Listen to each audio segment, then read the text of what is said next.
فإن كذبوك فقد كذب رسل من قبلك جاءوا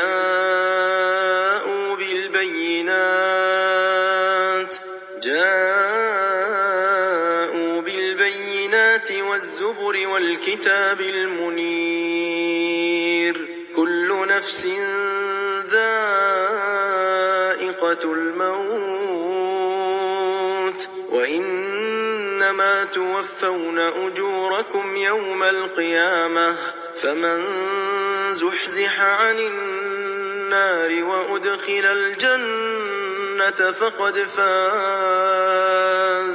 وما الحياة الدنيا إلا متاع الغرور لتبلون في أموالكم وأنفسكم ولتسمعن من الذين أوتوا الكتاب من قبلكم ومن الذين أشركوا أذى كثيرا وإن تصبروا وتتقوا فإن ذلك من عزم الأمور وإذ أخذ الله ميثاق الذين أوتوا الكتاب لتبيننه للناس ولا تكتمونه فنبذوه وراء ظهورهم واشتروا به ثمنا قليلا فبئس ما يشترون لا تحسبن الذين يفرحون بما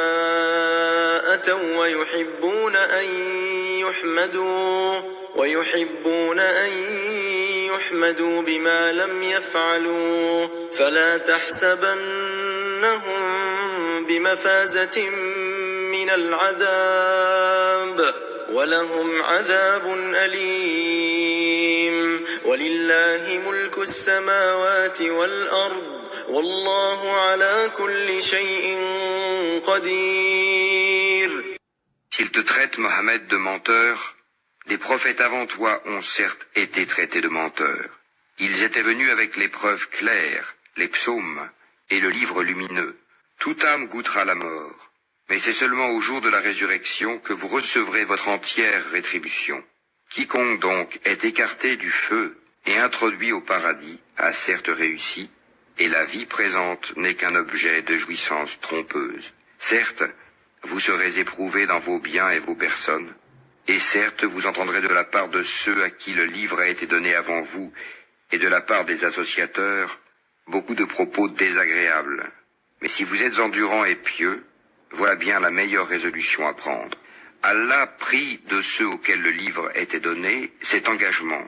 Exposez-le, certes, aux gens, et ne le cachez pas. Mais ils l'ont jeté derrière leur dos, et l'ont vendu à vil prix. Quel mauvais commerce ils ont fait.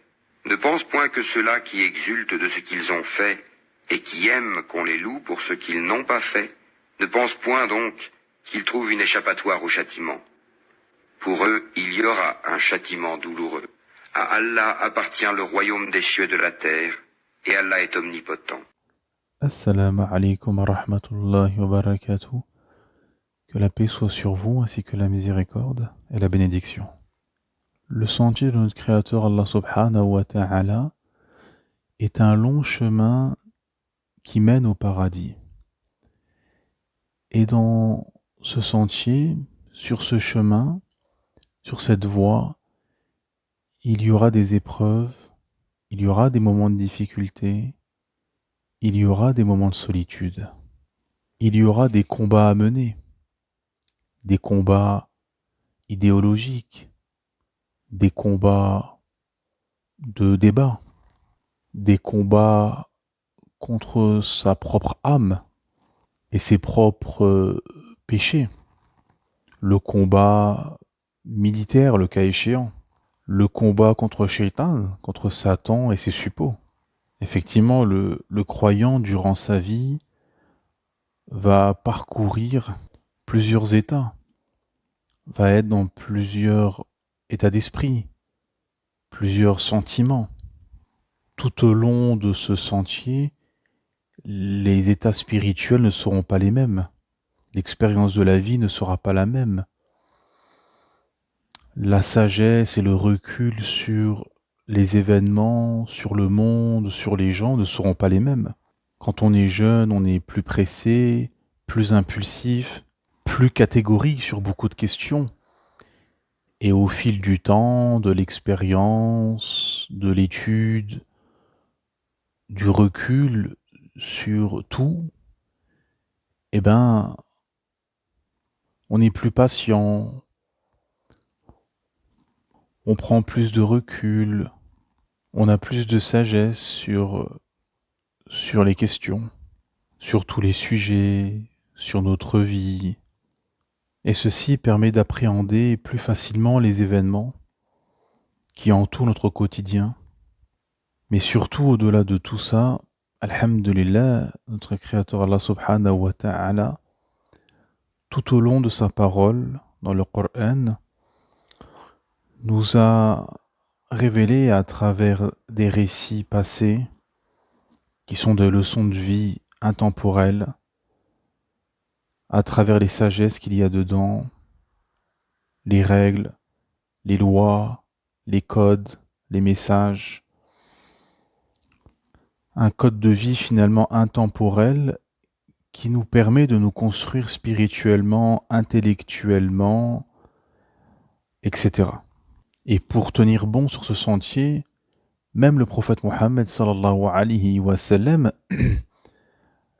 a eu la révélation de cette annonce finalement que par le passé, les messagers ont été invectivés, ont été montrés du doigt, ont été moqués, ont été traités de menteurs, comme dans ces versets qui ont été récités au début. Voilà, Ta'ala dit au 184e signe de la sourate 3, si il te, Mohammed, traite de menteur, des prophètes avant toi ont certes été traités de menteurs. Ils étaient venus avec les preuves claires, les psaumes et le livre lumineux. Donc effectivement, quand tu viens avec cette vérité absolue, les élites, les notables qui ont établi tout un système de valeurs, de pensée, de croyances économiques, avec des habitudes, avec des magouilles, etc., forcément, ils voient d'un mauvais œil la venue d'un messager qui vient avec tout un système de croyances, de vie, de pensée, tout un logiciel complètement différent, avec la justice au centre, car Allah Ta'ala, parmi les finalités de l'envoi des messagers, après bien évidemment l'unification, le pourquoi on a été créé, adorer Allah subhanahu wa ta'ala sans rien l'associer, le tawhid, et après ceci, il y a l'établissement de la justice sur terre. Et forcément, comme les élites, la plupart du temps, établissent un système où il y a des injustices, des déséquilibres, avec les démunis, les pauvres, les faibles, etc., forcément, ils vont combattre ce dernier en l'invectivant de menteurs, de sorciers, de possédés, etc. Et finalement, ce qui fait partie des épreuves sur le sentier d'Allah subhanahu wa ta'ala, effectivement, c'est ceci. C'est que vous qui m'écoutez, dans vos familles, que vous soyez une sœur ou un frère, et que vous avez cheminé sincèrement, et que vous êtes issus, la plupart du temps, ce qui est le cas, de familles qui sont dans un islam culturel, traditionnel dans le sens non authentique, c'est-à-dire où on suit juste des habitudes, effectivement, vous avez été moqué, combattu, montré du doigt, dénigré. Et ceci est un signe que vous êtes sur la vérité. Parce que il y a une expression française intéressante qui dit qu'il n'y a que la vérité qui blesse. Effectivement, parce que quand vous mentez, quand vous inventez, quand vous dites des choses qui sont grossières, effectivement, les gens, ça les touche que très peu, parce que les gens au fond d'eux savent que c'est faux. Par contre, quand vous venez avec la vérité et que vous expliquez les fondements de la création, de pourquoi on existe, et que derrière ça va impliquer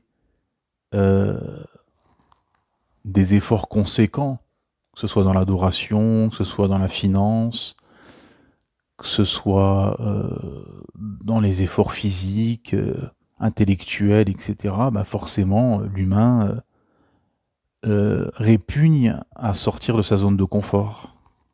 Et forcément, si vous avez été dans cette position, eh ben, vous avez eu des moments de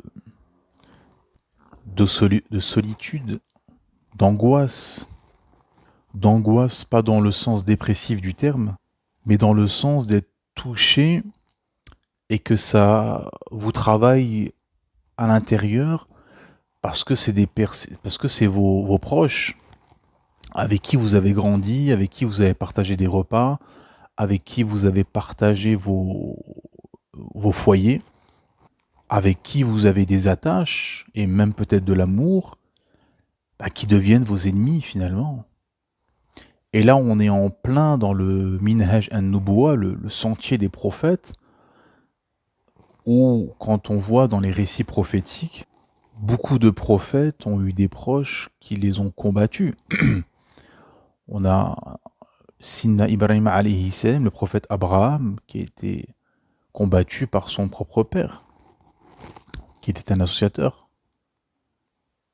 Les femmes de Lot et de Noé les ont trahis. L'oncle du prophète Mohammed sallallahu alayhi wa sallam a refusé de shahad, de se convertir à l'islam. Ainsi de suite, c'est-à-dire que les prophètes eux-mêmes ont eu des proches qui se sont érigés en ennemis face à eux.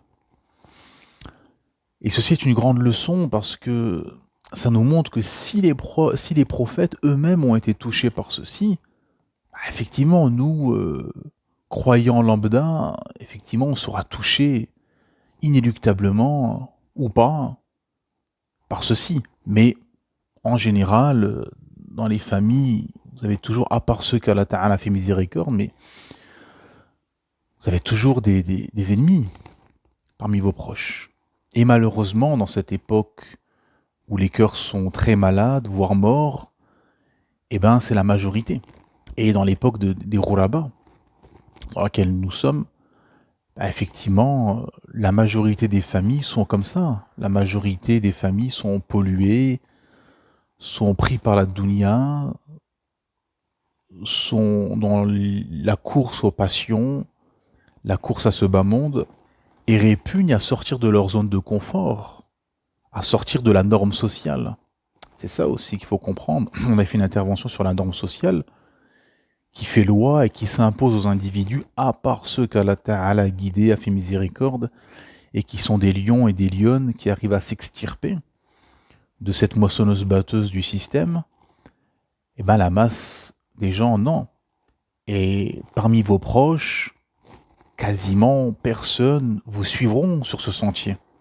Quand vous regardez à gauche et à droite, ben vous avez des gens au cœur malade, vous avez des adorateurs des États-nations, les tribalistes, les nationalistes.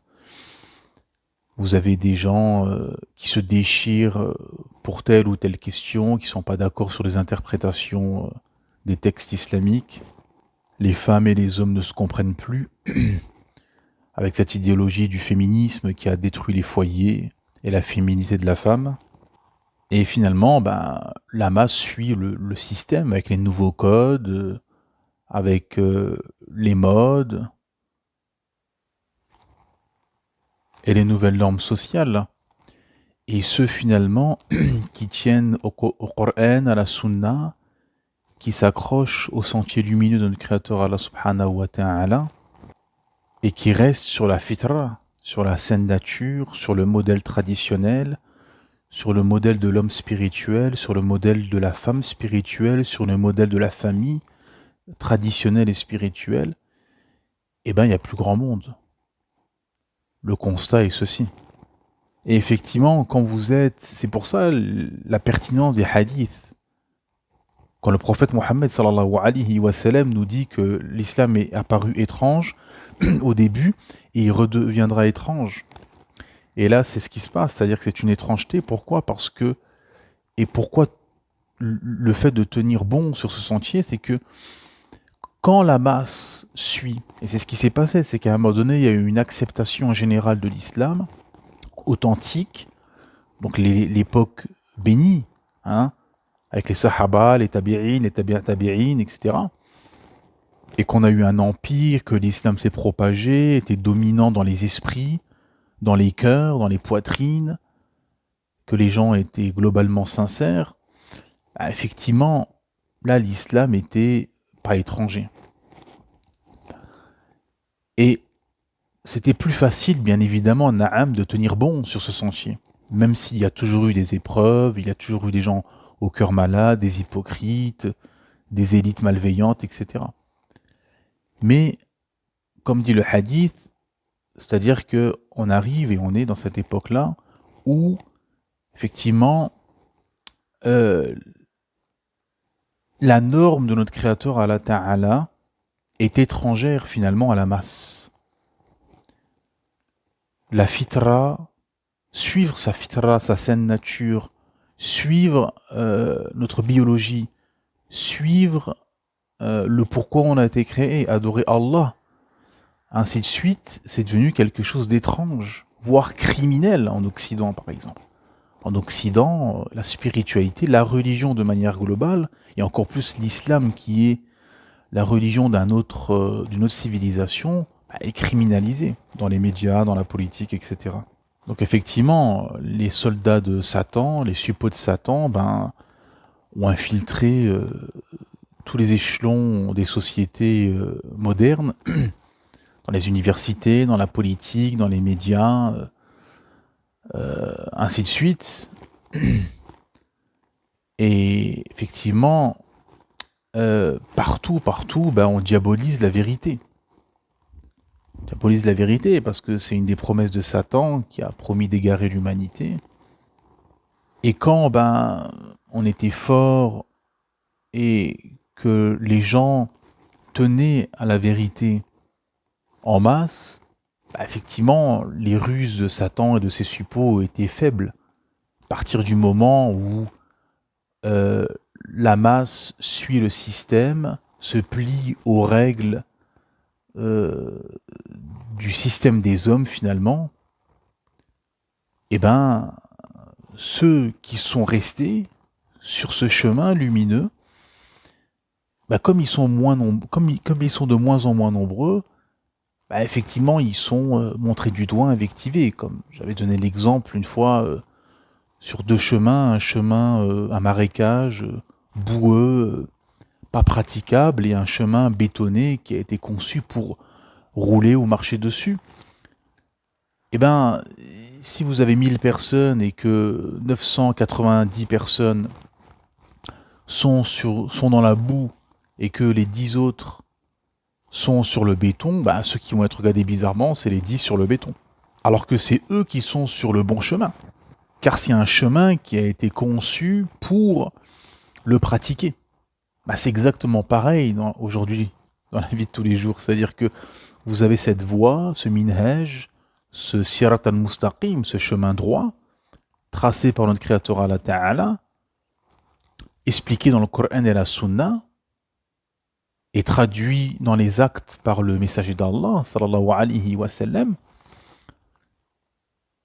et qui est en accord avec notre biologie, avec notre fitra, avec au niveau des relations homme-femme, enfant, vieillard, etc., qui est juste pour tout le monde, et c'est un équilibre parfait pour une harmonie majestueuse dans une société.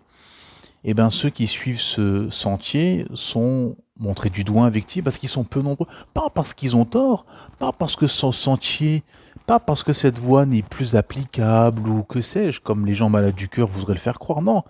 Parce que les gens qui le suivent sont peu, en réalité.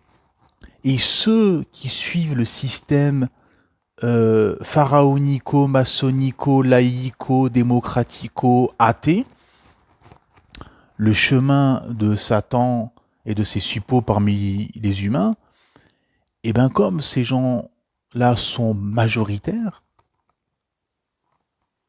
et que le monde tend à ça, et que la plupart des sociétés hors Occident tendent vers ce, comment dire, ce modèle de vie, qui est derrière un modèle de pensée, de croyance, etc., très dangereux, parce que toutes ces idéologies, le féminisme, le sécularisme, la laïcité, la république, la démocratie, l'athéisme, le communisme, etc. Toutes ces idéologies sont des idoles, en fait, que les gens idolâtrent sans savoir, en réalité.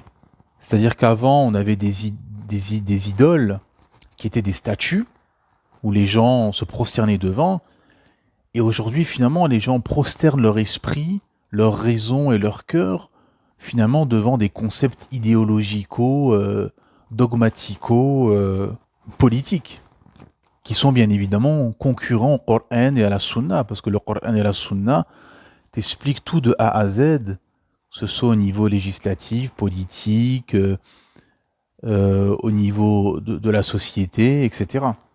L'économie, la pensée, le paradigme, le logiciel de vie, de pensée, de croyance, etc. Donc si on ne comprend pas tous ces concepts et tous ces aspects, on ne pourra pas comprendre pourquoi le système et le monde se lient contre l'islam. Parce que, et même des gens qui ne sont pas musulmans, ou même des ennemis de l'islam, le reconnaissent. Ils disent que finalement, la seule entité qui peut faire obstacle à ce système athée, maçonnique, système humain, pharaonique finalement, du dieu homme, avec ses lois et son système de valeurs, de pensée, de croyances, etc., eh ben, c'est l'islam. L'islam, c'est l'obstacle finalement à tout ce système mondial satanique. Donc il faut comprendre, c'est-à-dire ce combat sur le sentier d'Allah, c'est un combat qui est grandiose, qui est intemporel et qui est stratosphérique par rapport à nos petits tracas du quotidien. Mais tous ces petits tracas du quotidien et ces épreuves qui vous touchent, qui nous touchent, sont en réalité des constructions, en fait, sont une construction de notre personnalité spirituelle pour arriver là où ce qu'Allah Ta'ala veut nous emmener. Parce que les compagnons, par exemple, radiallahu anhum, pour arriver au niveau où ils sont arrivés, ah ben, ils sont passés par des moments difficiles. Ils ont souffert psychologiquement, physiquement, ils ont dû aller au combat, ils ont dû finalement défier leur propre âme, combattre et vaincre cette dernière. Et ils ont été poussés dans leur retranchement pour arriver au niveau où ils sont arrivés. C'est-à-dire des conquérants lumineux, des porteurs de lumière qui allaient illuminer le monde les années après. Et c'est ce qui se passe avec tous les croyants, c'est qu'Allah Ta'ala les construit spirituellement. Il y a ceux qui abandonnent, qui sont faibles de foi, qui sont hypocrites, etc., qui abandonnent sur le sentier, qui n'arrivent pas à tenir bon, justement à l'inverse. Et alhamdulillah, ceux qui tiennent bon. Et c'est ça qu'il faut comprendre, mes frères et sœurs, c'est qu'il faut tenir bon sur ce sentier lumineux. Car au bout, il y a une récompense énorme, et surtout, vous aurez toujours l'appui de votre Créateur, Allah subhanahu wa ta'ala. Et au final, on mourira. Comme dit le verset juste après, le 185e, où Allah ta'ala nous dit, toute âme goûtera la mort, mais c'est seulement au jour de la résurrection que vous recevrez votre entière rétribution. Quiconque donc est écarté du feu et introduit au paradis a certes réussi, et la vie présente n'est qu'un objet de jouissance trompeuse. Effectivement, Na'am, ce bas monde, et tout le monde peut le constater, c'est-à-dire c'est superficiel, c'est que de l'illusion, du strass, des paillettes, du bruit, du bavardage.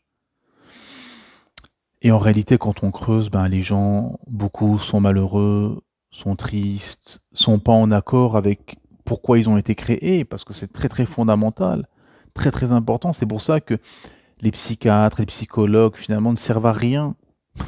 Ne servent à rien, et je pèse mes mots. Pourquoi? Parce que tant qu'ils ne savent pas eux-mêmes, ces gens-là, ils ne savent pas eux-mêmes pourquoi ils ont été créés, pourquoi cette âme, elle a été créée, ils ne pourront pas résoudre tous les problèmes qu'il y a derrière. Parce que nous avons été créés d'un cœur, d'un corps et d'une âme. Et pour équilibrer tout ceci, il y a seulement la révélation de notre Créateur, Allah subhanahu wa ta'ala. Allah ta'ala a descendu ce Coran comme shifa wa rahma, comme guérison et miséricorde. Et si tu t'écartes de cette vérité, si tu te soumets pas à ton Créateur et tu n'appliques pas ce pourquoi ton âme a été créée, c'est-à-dire adorer Allah, eh ben ton cœur va se resserrer et plus le temps va passer, plus tu seras en anxiété, en dépression, en tristesse. Tu ne sauras pas pourquoi tu vis, pourquoi tu fais ci, pourquoi tu fais ça. Tu vas douter de tout, tu vas croire en rien, etc. Et malheureusement, certains en arrivent jusqu'au suicide. Malheureusement. Parce que derrière tout ce strass, ces paillettes, ces illusions, ces mensonges, ce paradis perdu finalement, auquel tout le monde court. Tout le monde court derrière un espèce de paradis qui n'existe pas finalement. Dans ce bas monde, il n'y a pas de paradis. Ce bas monde, c'est un endroit où on doit adorer Allah subhanahu wa ta'ala envers et contre tous, et on sera éprouvé. Naam. Allah ta'ala, début de Surat Al-Ankabut, dans la Surat Al-Balad, etc., nous explique que l'humain a été créé pour une vie de lutte, que vous croyez qu'on va vous laisser dire nous croyons sans vous éprouver, vous croyez obtenir le paradis aussi facilement alors que vous n'avez pas subi ce qu'ont subi ceux avant vous, misère et maladie les avaient touchés, etc. C'est-à-dire qu'Allah Ta'ala nous prévient dès le départ qu'on sera éprouvé, qu'il y aura des difficultés, qu'il y aura des moments de solitude où on sera en tête à tête avec nous-mêmes et on sera dans des moments de difficultés psychologiques. Et tout le monde passera par là. Et finalement, comme dit le verset, toute âme goûtera à la mort. Effectivement. Et le verset d'après, 186, certes, vous serez éprouvés dans vos biens et vos personnes. Et certes, vous entendrez de la part de ceux à qui le livre a été donné avant vous et de la part des associateurs beaucoup de propos désagréables. Mais si vous êtes endurant et pieux, voilà bien la meilleure résolution à prendre. Effectivement, et ça fait partie finalement, sans doute, enfin pour beaucoup, des premières épreuves qu'on subit, c'est les propos désagréables. C'est-à-dire que dès que vous rentrez dans la soumission de votre Créateur Allah Ta'ala, que vous acceptez le message et que vous rentrez pleinement, finalement, comme Allah Ta'ala nous dit, rentrez pleinement en islam, que vous appliquez ce signe, que vous rentrez pleinement dans la soumission de votre Créateur Allah Ta'ala, que vous êtes sincère, c'est-à-dire que vous êtes là, vous cherchez pas à essayer de bricoler, de prendre ce qui vous arrange, de prendre la distance avec ce qui vous arrange pas. Non, non, non, vous êtes là vous êtes dans une démarche d'ascension spirituelle, dans un cheminement, vous démarrez votre cheminement spirituel. Et le démarrage est très très important. Parce que en général, quand vous démarrez sincèrement, vous restez sur cette note finalement jusqu'au bout. Mais quand vous commencez à bricoler, à chercher, dès le début, parce que le début, c'est un moment profondément spirituel. Le début, vous êtes sur un nuage. Vous êtes sur un nuage et votre Créateur vous accompagne et en fait vous montre qu'est-ce que la foi. Voilà. Qu'est-ce que la foi? Dès le départ. Et là, vous êtes dans un état, dans une extase spirituelle. Et vous savez très bien, si vous avez vécu ce moment-là, vous qui m'écoutez, vous savez très bien de quoi je parle. C'est le début, c'est une révélation, en fait. C'est-à-dire que tous les versets du Coran que vous entendez, tous les hadiths, toutes les khutbahs, tous les prêches, toutes les conférences que vous écoutez, etc., c'est lumineux, en fait. Ça résonne dans vos oreilles, vous comprenez tout. Vous êtes là dans une espèce comme un assoiffé au milieu du désert, en fait. Et vous êtes heureux, on vous abreuve d'eau fraîche continuellement. Et donc, vous êtes heureux, vous êtes là dans une espèce vous êtes en train de vous nourrir spirituellement.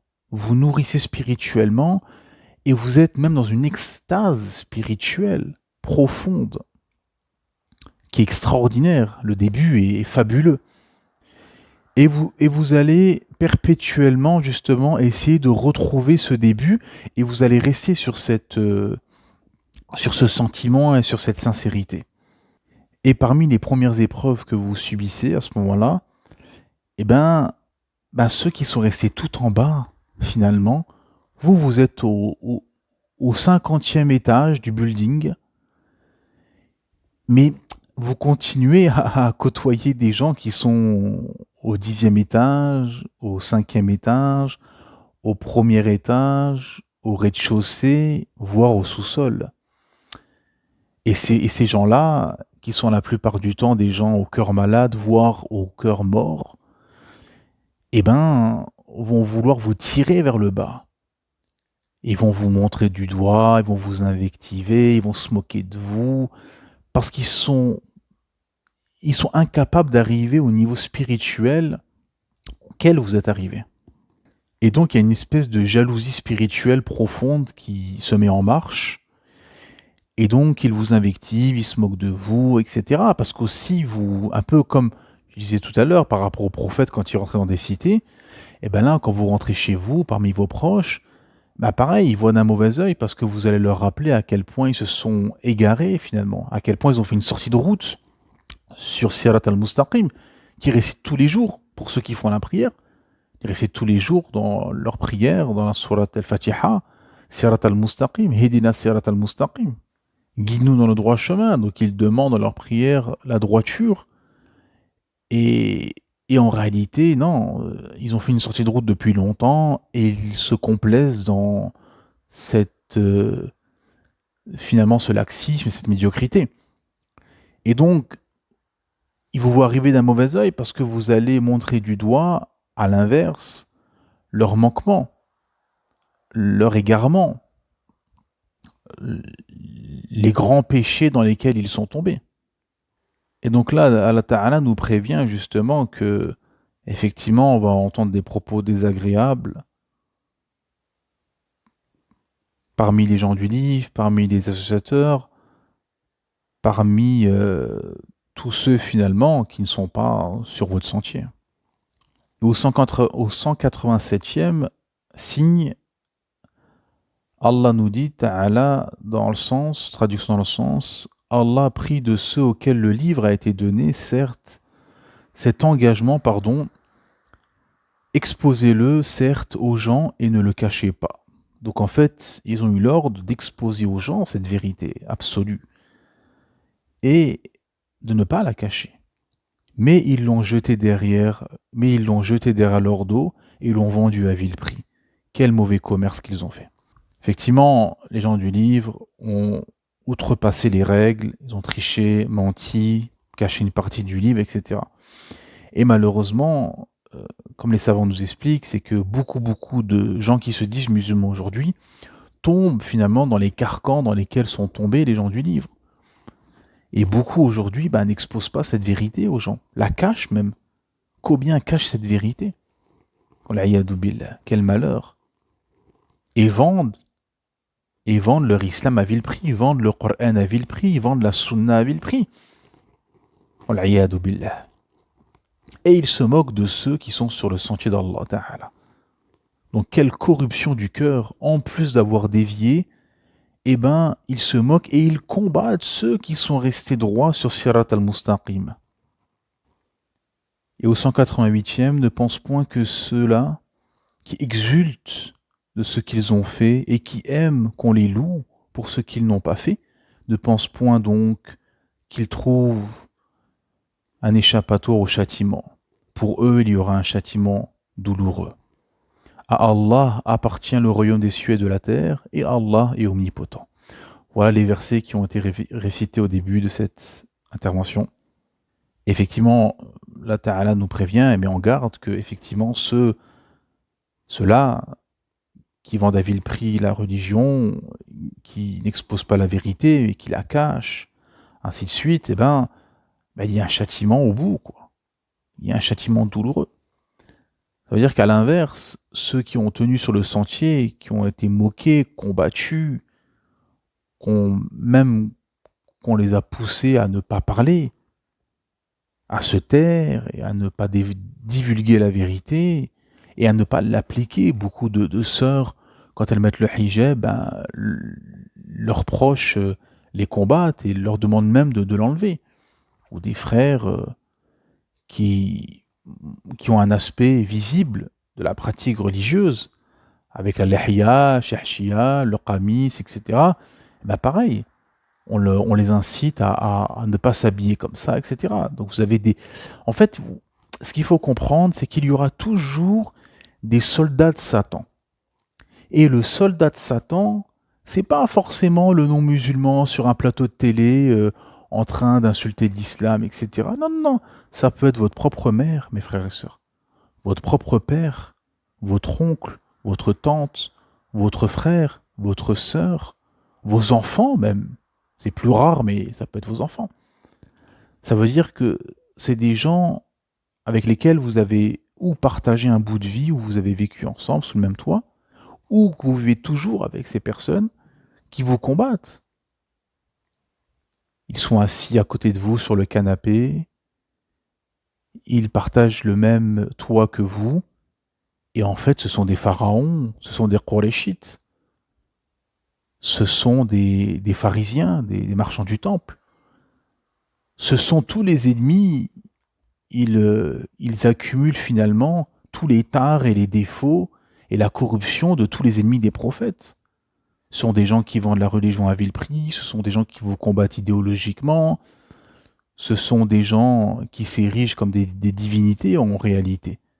Parce que celui qui combat l'islam et qui combat les alliés d'Allah, eh ben finalement il s'est érigé comme pharaon en estimant que lui, que sa vie, son modèle de vie, son interprétation de l'islam, ou en tout cas le fait d'avoir amputé une grosse partie de l'islam, bah, était le chemin comment dire, qu'il s'est appliqué à lui-même et qu'il veut imposer à ses proches. Et donc effectivement, Satan a des suppôts et ça peut être vos proches. Et ça, il faut comment dire, le concevoir, il faut l'accepter, parce que c'est vrai qu'au début, on l'accepte pas. Au début, vous savez, au début dans le cheminement, on voit beaucoup de choses. Soit parmi nos proches, parmi les croyants qu'on va croiser à la mosquée, ou à gauche, à droite, etc. Bon, on voit beaucoup de choses, mais en fait, on ferme les yeux sur beaucoup de choses. On fait pas trop attention parce on est tellement concentré sur notre cheminement, on est tellement dans une extase spirituelle que on, on s'attarde pas trop sur ça, et en même temps, on ferme un peu les yeux. Bon. Et après, au bout d'un moment, ben, c'est tellement visible comme un éléphant au milieu d'un couloir, ben, qu'on peut plus fermer les yeux. Et en fait, on se dit, ouais, ben, en fait, il y a beaucoup d'hypocrites, quoi. Il y a beaucoup de gens qui se mentent. Parmi mes proches, ben, en fait, j'avais le bon soupçon, j'ai patienté, je leur ai fait le rappel. Ils m'ont pris un peu de haut, oui, bon, parce qu'ils m'ont connu égaré, ils m'ont connu comme ci, comme ça, ils m'ont connu jeune. Bon, c'est toujours pareil, il y a cette autre expression française qui dit on n'est jamais prophète chez soi. Bon, c'est vrai que c'est toujours plus les gens à l'extérieur qui nous écoutent plus et qui nous écoutent plus facilement que nos proches, qui nous ont connus jeunes, égarés, etc. Donc on n'a pas la même perception. Donc on garde le bon soupçon, on patiente, on fait le rappel, on se dit ça ira mieux avec le temps, etc. Et on voit que non, ça s'arrange pas et qu'au contraire, ils deviennent même plus incisifs à nous combattre. Ils sont encore plus violents dans leurs propos. Et en fait, on se dit, en fait, oui, sont des alliés de Satan, quoi, au final. Ce sont des hypocrites qui ne cherchent pas la vérité. Parce qu'ils ne cherchent même pas à vous écouter, à essayer de comprendre, et écouter vos arguments, et essayer de... Non, non, non. Il y en a, oui, il y en a. Pas tous, bien évidemment. Vous avez des gens sincères. Vous avez des gens, ou en tout cas, qui ont des traces de sincérité, qui vont essayer de vous écouter, qui vont tendre l'oreille, écouter vos arguments patiemment, etc. Mais beaucoup, non. Beaucoup n'essayent même pas de vous écouter. Parce qu'ils savent, au fond, que vous avez raison. Et en réalité, ben, eux, ce qu'ils veulent, c'est suivre leur passion. Tout simplement. Ils suivent leur passion. Et c'est pour ça que quand vous avez une famille comme ça, entre les parents, les frères, les sœurs, cousins, oncles, demi-sœurs, demi-frères, etc., eh ben, sur 10, 15, 20, 25 personnes, bah, vous avez parfois une personne qui vous écoute. Et pareil, c'est un rarib comme vous. C'est un étranger comme vous. C'est une lumière qu'Allah Ta'ala a choisie aussi. Et alhamdulillah, lui vous écoute, lui ou elle vous écoute, et vous voyez dans son regard, dans le fait qu'il est toujours taiseux, et qu'il est toujours à vous écouter, à vous regarder, avec une interrogation, avec un regard d'assoiffé finalement, et bien vous voyez que lui il est différent. Lui ou elle est différent. Cette personne-là cherche la vérité. Et c'est sur eux qu'il faut s'attarder en réalité. Parce que parfois sur eux, on va pas forcément prêter d'attention parce qu'on se dit, ben c'est acquis, c'est bon, cette personne-là, elle me l'écoute, alhamdulillah. Mais lui, il m'a dit ça, elle m'a dit ça. Lui, l'autre jour, il m'a dit ça. Non, il faut que je le corrige, il faut que je lui explique. En fait, non. Et à chaque fois, on se dit, non, j'aurais dû dire ce verset du Coran, j'aurais dû dire ce hadith, j'aurais dû dire cette parole de savant. Et à chaque fois, on est comme ça dans une espèce de, où ça travaille à l'intérieur. Et en réalité, avec le temps et l'expérience et la sagesse, vous vous dites qu'en fait, non, tout simplement, ce sont des hypocrites. Ce sont des hypocrites, en fait. Quelqu'un qui cherche la vérité, il s'assoit et il écoute. Voilà. Celui qui cherche la vérité, il s'assoit, il se met devant une personne qui l'a devancé en science, en sagesse, en expérience de la vie, en expérience religieuse, et il écoute, il prête l'oreille, il pose des questions intelligentes, pertinentes, et il chemine de son côté. Ça, c'est la personne sincère. Les autres, ce sont des gens qui se mentent à eux-mêmes, des hypocrites, voire des soldats de Satan. Et ça, on prend du temps avant de l'accepter. Surtout quand c'est des proches qu'on aime, parce que quand c'est des proches où on n'avait pas forcément d'attache, bon, à la limite, on va moins être peut-être touché. Mais quand c'est des gens qu'on aime, par exemple, qu'on a aimés, eh ben c'est un peu plus difficile. Mais, et c'est là l'épreuve justement, parmi les épreuves du croyant, c'est de mettre l'amour d'Allah subhanahu wa ta'ala au-dessus de tout.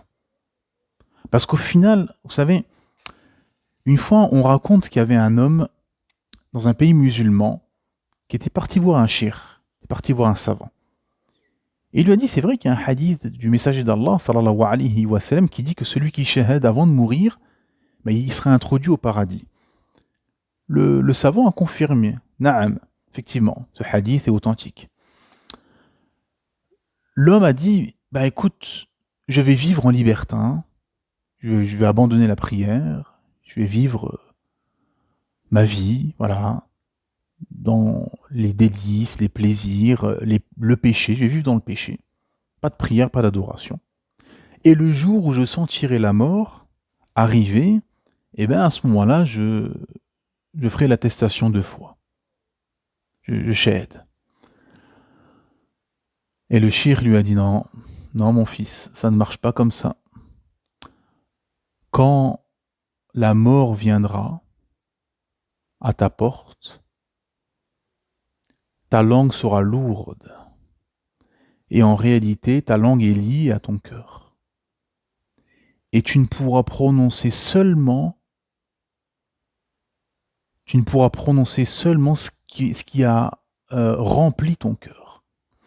Ça veut dire que si ton cœur a été rempli de Coran, de Sunna, d'Islam, d'amour d'Allah Ta'ala, d'amour de sa religion, de fierté de sa religion, de sincérité, malgré les erreurs et les péchés, tu pourras, bi'idhnillah, par la permission d'Allah, prononcer la shahada facilement. Alhamdulillah. Mais à l'inverse, un cœur qui a été rempli d'hypocrisie, de lâcheté, d'abandon du Coran, d'abandon de la Sunna, de micmac, de prendre ce qui nous arrange et pas prendre ce qui nous arrangeait pas, de péché, de corruption, de lâcheté, de vente à vil prix de la religion, etc. Cette langue ne pourra pas prononcer la shahada, ou ce sera très très compliqué, parce que le cœur a été rempli de corruption et d'amour de dunya, d'amour mondain, non d'amour d'Allah. Parce qu'en réalité, si tu aimes véritablement Allah, tu suis ses commandements, tu suis son sentier, et tu suis ceux qui suivent son sentier. Donc ceux qui ne suivent pas le sentier d'Allah, qui suivent le sentier de Pharaon, le sentier des hommes, et qui, une grosse partie de l'islam n'appliquent pas, parce que ça ne les arrange pas, et qui vous disent j'aime Allah, j'aime son messager, sont des menteurs. Et ils ont témoigné contre eux-mêmes de leurs mensonges. Parce qu'ils n'appliquent pas ce qu'Allah a révélé en totalité. Ils n'appliquent pas ce que le messager d'Allah sallallahu alayhi wa sallam nous a légué en totalité. Ils aiment leur raison en réalité. Ils adorent leur raison parce qu'ils suivent seulement leur raison. Ils rejettent une grosse partie de la révélation et ils auront remplacé cette partie de la révélation par leur propre raison, leur propre passion, émotion. Et en réalité, au fond, ils n'aiment pas leur créateur Allah Ta'ala. Donc en réalité, c'est ça qu'il faut comprendre, c'est que effectivement, les proches qui ne vous écoutent pas, qui se moquent de vous, etc., vous pouvez ramener tous les arguments, vous pouvez vous dire j'aurais dû dire ce verset, ce hadith, la prochaine fois quand on se verra, je dirai ça, ça, ça. Au final, avec le temps, vous dites ce sont des corrompus. En fait, comment dire, j'accorde du temps à des gens qui n'en vaut pas la peine, en fait. En réalité, ce sont des animaux. Ce sont des animaux, comme Allah Ta'ala le dit. Allah Ta'ala nous dit que ces gens-là, ce sont des animaux. Naam, des animaux. Nous avons destiné beaucoup de djinns et d'hommes pour l'enfer. Ils ont des cœurs, mais ne comprennent pas. Ils ont des yeux, mais ne voient pas. Ils ont des oreilles, mais n'entendent pas. Ceux-là sont comme des bestiaux, même plus égarés encore, tels sont les rafiloun, les insouciants. Et ceci est un virus très très dangereux, l'insouciance, parce qu'effectivement, comme nous dit Allah Ta'ala, l'insouciance mène au feu de l'enfer. Et vous avez des gens, des lumières, parmi nos proches, qui vont nous écouter, accepter et suivre ce sentier lumineux. Alhamdulillah. Mais en majorité, non. C'est pour ça qu'avec tous les gens au cœur malade, corrompus, il faut garder une distance de sécurité. Très important. Une distance de sécurité. Parce que les gens malades peuvent vous contaminer. Donc c'est pour ça qu'il faut s'entourer de gens pieux. Et si on ne peut pas, bien évidemment, et c'est l'option que tout le monde et que la plupart des gens choisissent finalement en général dans cette époque, c'est la solitude. La plupart des gens sont seuls pour ça. Parce que les gens sont tellement épris de folie pour ce bas monde, sont tellement insouciants, corrompus, cœur malade, etc. Et que finalement, comme on est peu sur ce sentier lumineux, la réalité c'est que effectivement, comme on est peu, il y a de plus en plus de solitude, effectivement.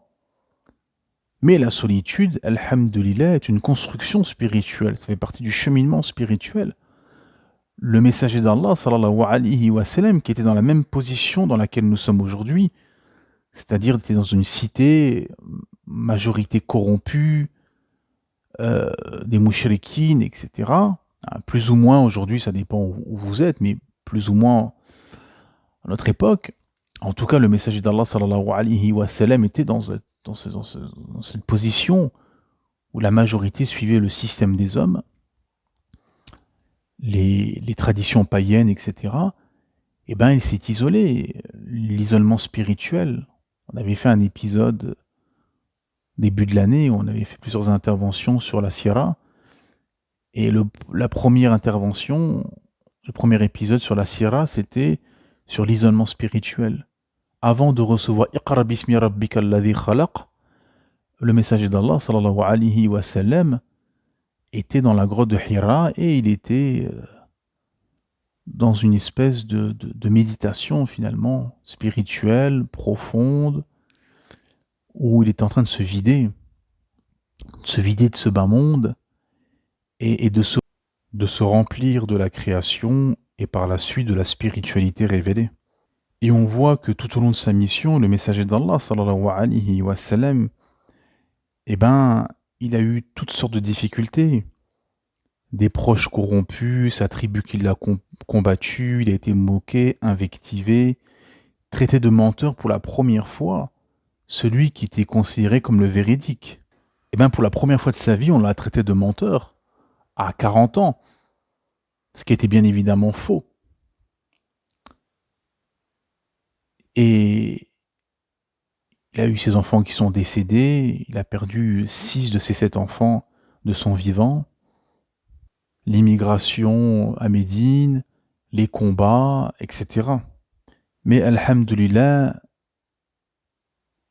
il a toujours tenu bon sur le sentier lumineux d'Allah Ta'ala. Et les compagnons ont toujours tenu bon sur ce sentier lumineux. Et les croyants sincères ont toujours tenu bon, les croyants et les croyantes sincères ont toujours tenu bon sur ce sentier lumineux, car ils savent très bien ce qu'ils ont gagné, et ce qu'ils gagneront, Inch'Allah bi'idhnillah, dans l'au-delà. Et ils ont atteint un niveau d'extase spirituel et d'apaisement de l'âme qui finalement, derrière toutes les épreuves et les difficultés sur ce sentier, finalement sont légères. Pourquoi ? Car au-delà de toutes les difficultés, des moqueries, du dénigrement de ses proches, du combat idéologique du système, malgré tout ça, finalement vous êtes dans un apaisement de l'âme et dans un bienfait spirituel que, comme disaient les compagnons, si les rois le savaient, ils nous combattraient pour ceci. Que la paix, la miséricorde et la bénédiction soient sur vous.